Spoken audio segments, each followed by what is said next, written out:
Les doutes sont-ils levés? Les doutes sont-ils levés 32-16 pour en débattre? Jérôme, tu veux te chauffer contre Steve et Jérôme? Non. Et quoi? Et Dugas? Non. Oui. Non, Jérôme, non. Non, mais en fait, c'est pas une question d'avoir moins de doutes aujourd'hui. Bien sûr que j'ai été rassuré sur la performance individuelle de certains joueurs qui étaient dans le dur depuis. Skriniar, Donnarumma, le milieu de mais Donnarumma, il n'a pas fait un arrêt. Skriniar, il avait des plots en face de lui.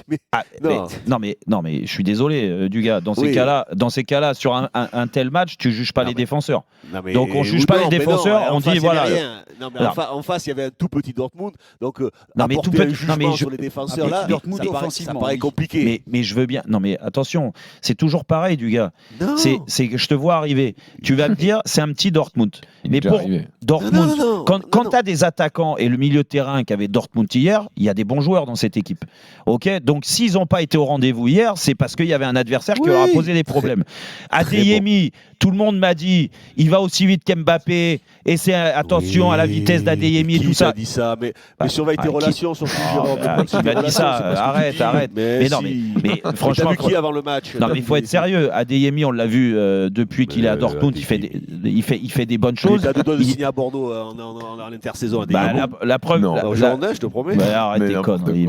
Attendez des bêtises. mais ce que je veux dire, c'est que moi, minimiser le match d'hier de certains, parce qu'on les a pas trop vus. Ah oui, Donnarumma, je vais peut-être aller au-delà, mais même Donnarumma, je trouve qu'il a dégagé, quand il a eu des relances à faire au pied, un peu plus de sérénité, moins de crispation. Et c'est la réalité. Allez, on monte. C'est la réalité. Mais après, on en arrive. T'as levé des doutes sur certains, mais par contre, est-ce que t'as quand même des certitudes sur certains doutes quand même? Écoute, tous les doutes que vous aviez d'un point de vue au milieu de terrain, où toi, Steve, le premier, tu m'as mis en avant le fait que Ugarte, que Vitinha et que Pipo et Molo, ils n'étaient pas au rendez-vous. À l'arrivée, ils t'ont fait taire hier. Parce que Zahir Emery, il a été au rendez-vous, parce que Vitinha, il a fait peut-être son meilleur match au Paris Saint-Germain, et parce que Ugarte était dans la continuité. Et ça, vous ne pouvez pas me dire le contraire. Ugarte, il avait même un t-shirt, il avait marqué « Tais-toi, Steve ». Et je suis complètement d'accord. Sous le maillot. Ah bon, alors vas-y. Par contre, les joueurs les plus chers de l'effectif du PSG, franchement, ils ont été au rendez-vous hier. Là, c'est les attaquants dont tu veux parler? Eh ben ouais, toute la ligne offensive. Là, attends, faut quand même qu'on en parle. Dembélé, deux touches, ça commence à devenir compliqué. Il a perdu, je crois, 80%. Il a été meilleur hier quand même. Ah bah heureusement, il était à 95 la semaine d'avant.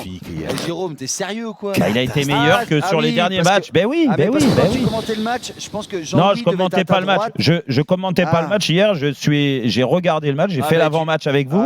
Et donc, la boutique du PSG, je pense, pour lui acheter un maillot parce que c'est pas possible. Bah écoute, mais quand tu regardes le match, enlève-toi les mains du pantalon, mon Jérôme, parce que là. Non mais du gars, je veux pas dire que Dembélé il fait un bon match. Non mais attendez, juste laissons de côté le côté supporter machin. Parlons du match. Sinon on va pas y arriver. Mais sinon il y a Dembélé hier, une touche de balle, deux touches de balle, il a perdu 90% de ses ballons. D'accord, ok, donc il était mauvais. Pour toi, Steve, il y a toujours autant de doutes qu'avant le match sur cette équipe? En fait, moi, là où je suis d'accord avec Jérôme, c'est que le milieu, honnêtement, ce milieu-là, franchement, ça a été très bon. Franchement, ça a été très bon. On a vu de très très belles choses. Par contre, dès qu'on commence à toucher les trois de devant, waouh! Je croyais qu'ils étaient potes, qu'ils jouaient ensemble. Ils s'envoient des saucisses. Ils n'arrivent pas à jouer ensemble, ils sont dans le mauvais tempo, ils font pratiquement, je ne vais pas dire tout le temps des mauvais choix, parce que Mbappé, on voit vraiment qu'il est au-dessus des deux autres, mais tu as Colomani, il n'est pas dans le rythme. Son poste, je ne sais pas s'il y arrivera à ce PSG à jouer à ce poste-là. Non mais comment tu peux tenir un discours comme ça? C'est son deuxième match titulaire. C'est bon, alors c'est son deuxième match. Tu veux qu'il fasse quoi alors? Deuxième match, toi, tu comprends pas que le mec, il peut être un petit peu... Non mais gars, Jérôme, arrêtez. moi ce qui me flingue quand même, c'est que toujours tu veux attendre.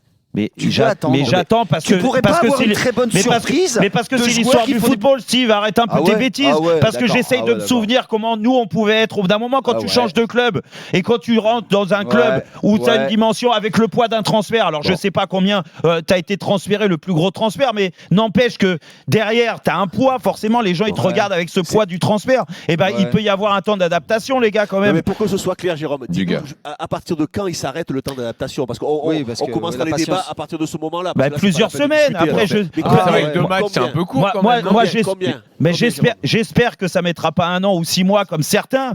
Mais il y en a certains. Ça 6 mois ou 1 an. Excuse-moi, vous coupez déjà les têtes des mecs au bout d'un mois ou 2 mois. Non, mais je la coupe pas. Ah si, la preuve. Attends, Steve, Dugas, vas-y. On est là pour analyser les matchs, Jérôme. Donc sur le match d'hier, tu as les 3 de devant qui n'ont pas été bons, ils ne se sont pas trouvés, ils n'étaient pas dans le tempo. C'est vrai, mais là je suis d'accord avec vous. Techniquement, il y a eu énormément de déchets. J'ai envoyé un message à Jean-Louis au bout d'une demi-heure de jeu où je lui ai dit Dembélé, il n'a pas réussi une passe. Sur la première demi-heure de jeu, en deuxième mi-temps, ça allait mieux. Que ce soit simple ou compliqué, il n'a rien réussi. Ça a été un tout petit peu mieux tellement c'était nul en deuxième mi-temps. Ok, les certitudes que l'on a, c'est que ce milieu de terrain avec Ugarte, il est bon et Ugarte est essentiel. Donc ça, c'est ce qui me rassure. Hakimi, offensivement, c'est pas une surprise. On sait que c'est un joueur qui est un relanceur, qui est redoutable. Pas une surprise, mais ça fait un moment qu'on l'avait pas vu comme ça. Voilà, moi j'attends de le voir plutôt défensivement, mais ce qu'il apporte offensivement, c'est très bien, c'est très très bien parce que je pense que voilà, il faut d'abord le juger pour son côté défensif parce qu'on a besoin de lui, surtout en défense. Après, ce qu'il apporte offensivement, très très bien.